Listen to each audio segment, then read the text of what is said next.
Unto us a child is born, taken from Isaiah chapter 6.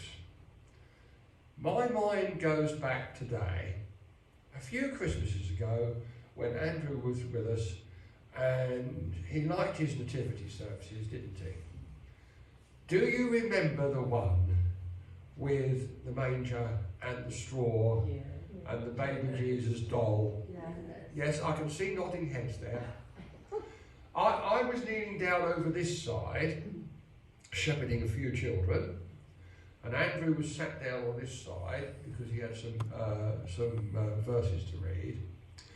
And then the children got into a straw fight, didn't they? And straw was scattered broadcast. And you could see Caroline thinking, I've got to sweep that up later. And then there was a bit of an argument over the doll playing the baby Jesus, which nearly got parted from its head in the ensuing struggle. And I'm leaning down over there, and I'm looking straight at Andrew, and I can see the expressions going across his face. And they're the usual things of, of a father, just wait till I get you home. All those go through his face, and the thoughts that I can't interfere, I'm the pastor, I've got to appear to be above all this. Well, of course, me, leaning down over there, thought it was ever so amusing. I could barely stop myself from laughing out loud. This is what children do, especially what groups of children do when they get together. And it didn't spoil it, of course it didn't. It's what children do, it's what children are.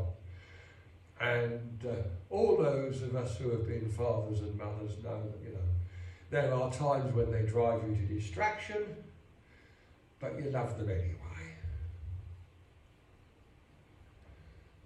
And just remember we've got our Father in heaven.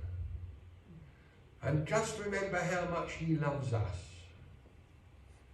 After all, he did give us Jesus, his Son, as a sacrifice. And we are celebrating the coming of Jesus into the world, the divine made flesh, Jesus in human form for a season. And that's what we're celebrating at this Advent season.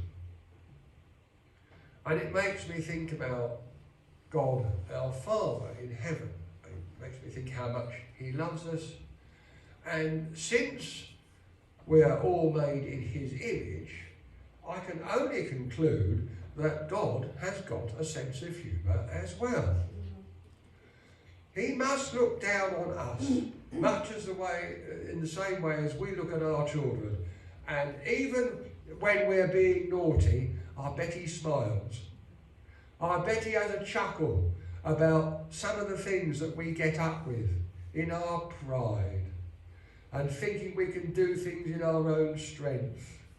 And generally mucking things up, sometimes from good intentions, but still making a right royal mess of it.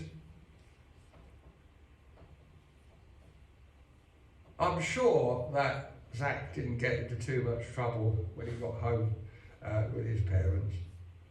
I'm sure they forgave him, in fact I know they did. And it's, that's our Father in heaven too, isn't it? We do naughty things, even as adults. We behave sometimes childishly. That's not necessarily a bad thing. We are told to behave, to be in faith like children, not to lose that childish spirit, that pure spirit, unalloyed by life's difficulties. But we still do naughty things from time to time. And our Father in heaven talks to us as a father should do, and brings us back, and says soothing words when we fall and scrape our knees, or the adult equivalent. Because he loves us. And that's what Advent is all about. It's about celebrating the love of the Father, that he sent us his only Son to be a sacrifice. Christmas is one of the great Christian festivals. Advent, in previous times, used to be a time of fasting, just so that you could enjoy, I suppose, the 12 days of Christmas, the 12 traditional days of Christmas, even more. But it's not the greatest of the Christian festivals, is it? The greatest of the Christian festivals is Easter, and the pink candle that we lit today is the candle of hope, and our hope is Jesus, by his sacrifice, and because he now sits at the right hand of the Father to intercede for us, we have hope. Faith, hope and charity, remember, the three great virtues. We have hope because God was born as a tiny baby into a poor family, laid to rest in the manger, visited not initially by the great and the good, but by shepherds, the poorest of the poor in their society. And if you are wondering why there's been no mention of the Magi in today's service, that's because, of course, like all important people, they came late. So their story, the fashionably late, is held over for the first Sunday in January. So now we are going to see some children in action. I found some videos and I've selected one. This is the children's version of the Christmas story, and I hope you enjoy it as much as I did. They're American children, but we must forgive them for that. The accents are too strong, but they've managed to find some little darlings to tell the Christmas story in their own words. An angel came to see Mary. She was doing laundry, and then the angel just appeared and she was really scared.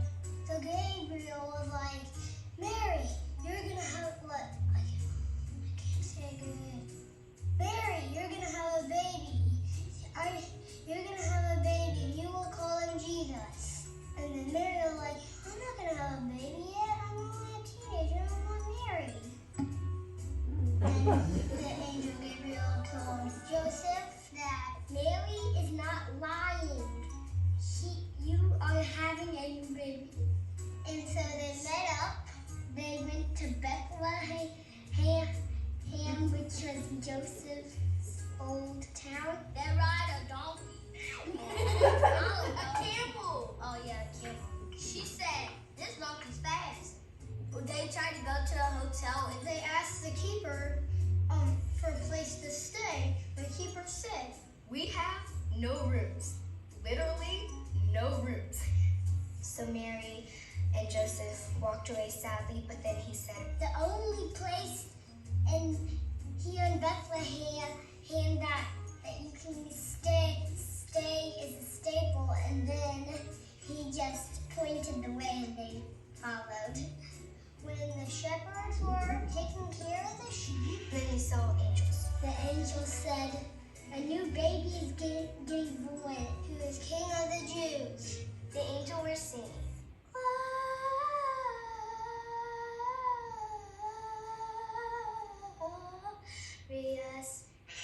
And then the shepherd said, I think we should go there and meet him. The second, I think, said, yeah, I agree with you. And the other said, yeah, me too. They had to walk through a bunch of grass and bushes. Maybe have to camp out at night. And then the lion heard about it. And then a star appeared. Well, we should probably follow that star. It's pointing down to the barn. So maybe we should follow it. Maybe. So the wise men went to Jesus. They gave them gifts. A stuffed animal, like a helper one. They have at home. Some diapers, and some wine, and some milk, some shoes, some Jordans. Gold ring and platinum. And I don't know how it would survive in that barn.